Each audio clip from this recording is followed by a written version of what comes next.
আজই ডাউনলোড করুন আর এনজয় করুন আপনার পছন্দের শো।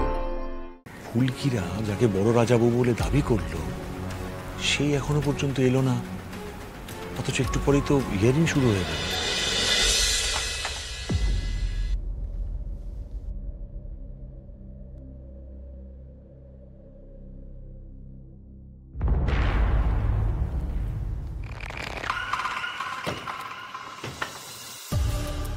কি হলো রুদ্ররূপ? হ্যাঁ, কাজটা হয়েছে তো? বড় রাজাবাবু শেষ হয়েছে তো? কোনো ভুল হয়নি তো? আমরা কাল কোর্টে জিতছি তো? বেশি কথা খরচা করবো না, আপনি বরং এই ভিডিওটা দেখুন। দেখুন দেখুন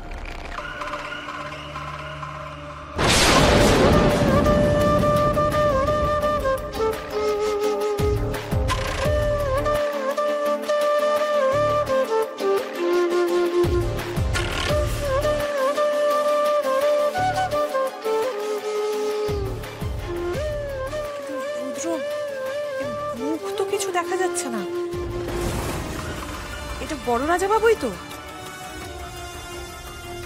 হ্যাঁ রে বাবা, ম্যাডাম হসপিটালে ঘুমেছিলেন, আমি আগুন লাগিয়ে দিয়েছি। চতুর্দিকে হয়ে যাবে, পুরো ঘরটা পুড়ে ছাই হয়ে যাবে। ফুলকিরাও আগুন লাগার অনেক পরে হইচই বাঁধিয়েছে, ওদের পক্ষে বড় রাজাকে বাঁচানো সম্ভব না, বুঝতে পেরেছেন? আমি দরজাটা আবার বাড়ি থেকে বন্ধ করে দিয়েছি যাতে ওই বেরোতে না পারে। Good job Rudrarup, good job. এবার কি করবে ফুলকি? কাল কোর্টে হিয়ারিং, তোমার সমস্ত সাক্ষ্য প্রমাণ, এমনকি যে মানুষটার জন্য তুমি কোর্টে লড়ছো সেও তো পুরো ছাই হয়ে গেল। তোমার এই যে এত আশা যে তুমি রাজমহলের সম্পত্তি, অধিকার সমস্ত কিছু ফিরে পাবে, সেটা তো দিয়ে কাল কোর্টে তোমার লড়া তো দূরের কথা, মাথা তুলে দাঁড়াতে অবধি পারবে না, এমন অপদস্থ হবে। তৈরি থাকো।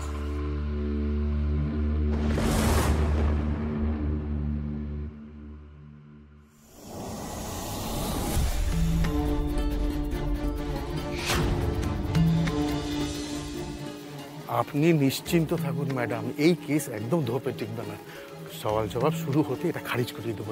এটা কোনো মানে দাঁড়াবে না। মিস্টার চ্যাটার্জি, বিরোধী পক্ষের কাউকে তো দেখছি না। বিষয়টা একটু অদ্ভুত না? আমাদের চ্যালেঞ্জ করে নিজেরাই গায়েব হয়ে গেল নাকি? আসলে ম্যাডাম, অনেক সময় বাদী ভয় পেয়ে যায়, তখন কেসটা উইথড্র করতে চায়, ফলে এই হিয়ারিংয়ে তারা অনুপস্থিত থাকে। তবে অবশ্য এখনো তো সময় হয়নি।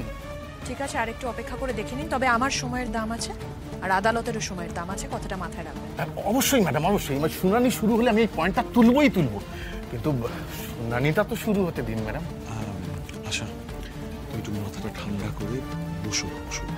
এত চোটে থাকলে হয়? বসো তো আগে। আপনিও বসুন। বসো বসো বসো।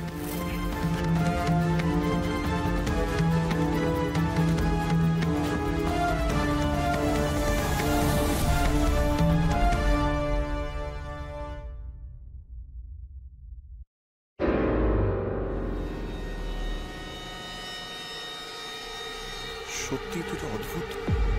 ফুলকির তো আগে আগে চলে আসার কথা দাদাকে নিয়ে। কিছুক্ষণ পরেই তো শুনানি শুরু হয়ে যাবে, অথচ কারোরই দেখা নেই কেন?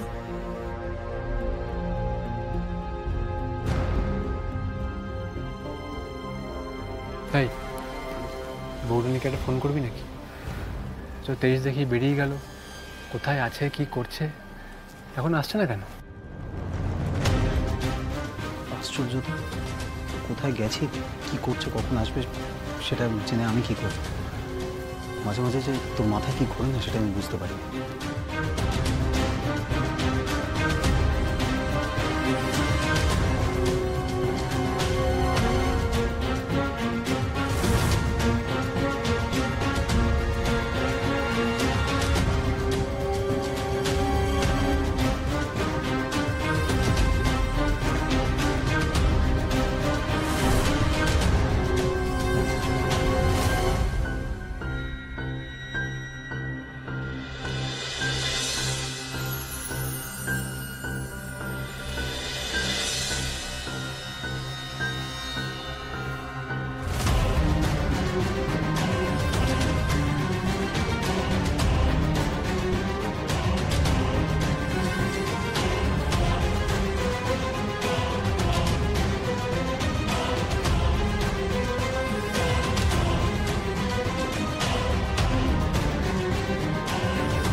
ধানসিঁড়ি এই আশা বলি চৌধুরীর সঙ্গে লড়াইয়েছে, তা তোমার কম্য নয়।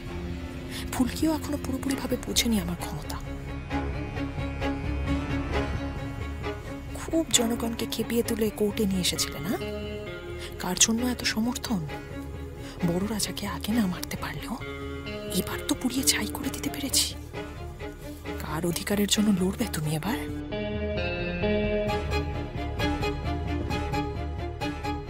ধানসিঁড়ি একা কেন? ফুলকি কই? দাদা কই?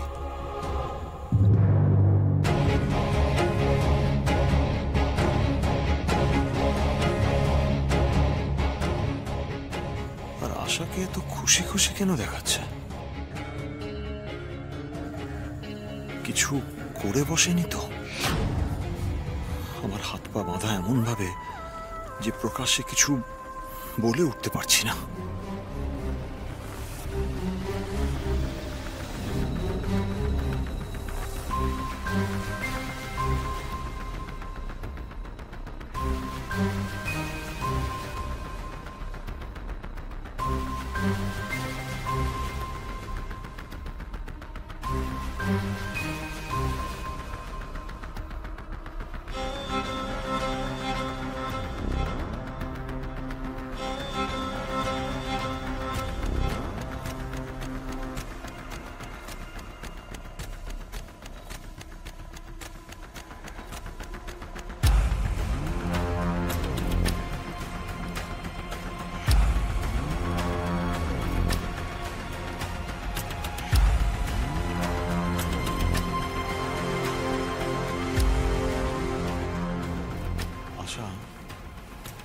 ব্যাপারটা কিছু বুঝতে পারছো?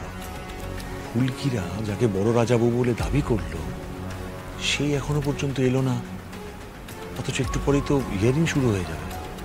বড় বৌদিও চলে আসবে, মেন একজন সাক্ষী। কোনো গন্ডগোল হলো না তো? বাবা, তুমি তো ওই অদ্ভুত দর্শন লোকটাকে নিজের দাদা বলে মেনেই নিয়েছো। পুরোটা ফুলকির একটা চাল, এটা বুঝতে পারছো না?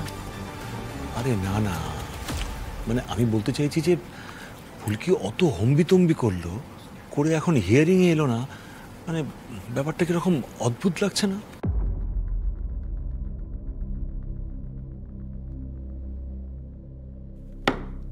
অর্ডার অর্ডার, শুনানি শুরু হোক। বাদী এবং বিবাদী দুই পক্ষই আদালতে তাদের মামলা পেশ করুক। বাদী পক্ষ আগে।